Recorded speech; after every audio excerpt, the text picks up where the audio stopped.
the man whose name became synonymous with architecture.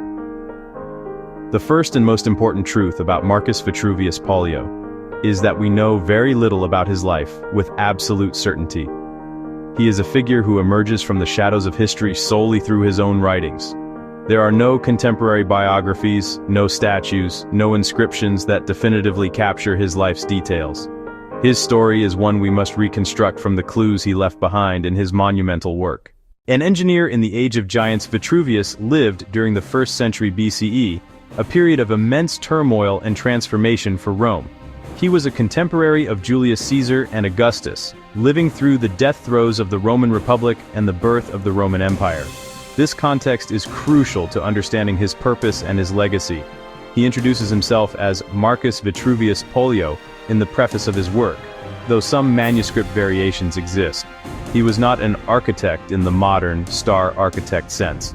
He was a military engineer, architectus, and a man of practical learning. He describes himself as having served under Julius Caesar, likely designing and building siege engines, artillery, and fortifications. A career under Caesar and Augustus. Vitruvius's career spanned the most pivotal moments in Roman history. Service under Julius Caesar. He credits his later pension to his faithful service in Caesar's army. This was his practical school, where he learned the applied arts of engineering, mechanics, and logistics. Patronage of Augustus. After Caesar's assassination and the rise of his adopted son, Octavian, later Augustus, Vitruvius found a new patron.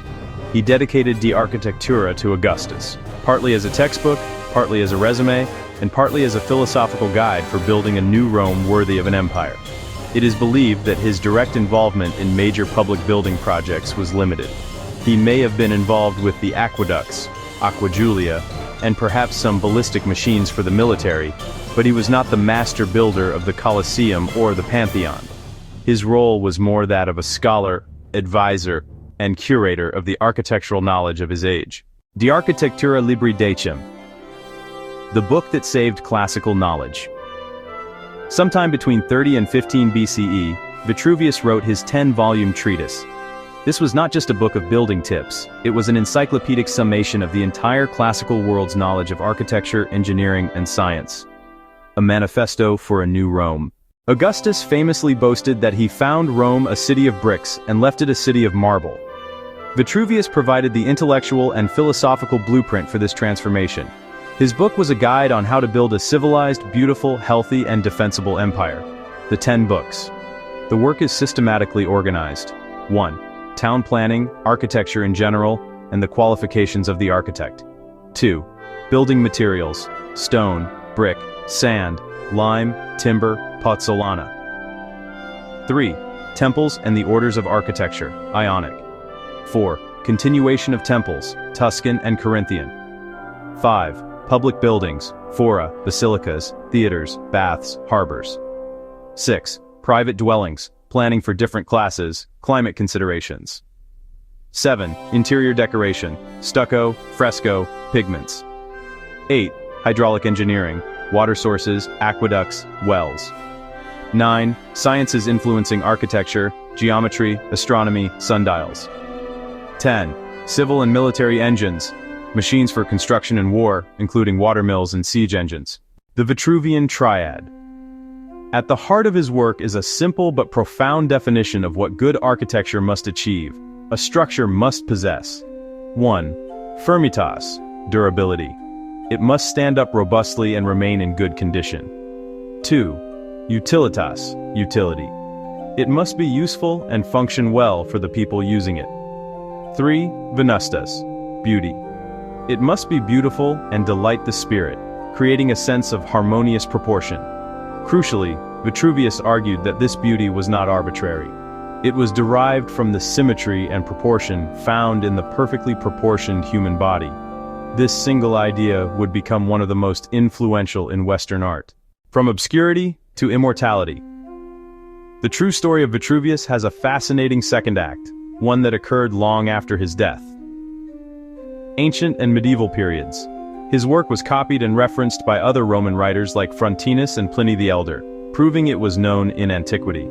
During the Middle Ages, it was preserved in monastic libraries, a dense technical text waiting to be rediscovered. The Renaissance, the Great Rediscovery.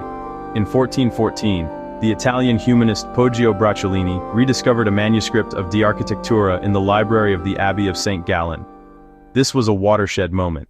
Leon Battista Alberti wrote his own De Re Edificatoria, c. 1450, inspired by Vitruvius, kick-starting the architectural Renaissance.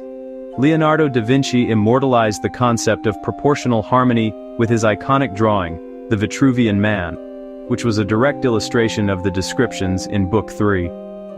Architects like Sebastiano Serlio and Andrea Palladio codified Vitruvius's principles into the canonical 5 orders of architecture, which became the absolute rule for building for the next 400 years. From Palladio's villas in Venice to the neoclassical buildings of Washington, D.C., the spirit of Vitruvius is etched into the stone of the Western world. He became the true story of classical architecture because he was the one who wrote it down. Vitruvius was not the most famous architect of his day, but he was the most important. He was a practical engineer who possessed a scholar's mind. Living at a pivotal time, he single-handedly compiled the architectural knowledge of the Greek and Roman world into a systematic treatise. While his own buildings are lost to history, his book survived to become the foundational text of Western architecture, guiding the hands of the greatest builders from the Renaissance to the modern era. His story is the ultimate proof that the pen or the stylus can be mightier than the chisel.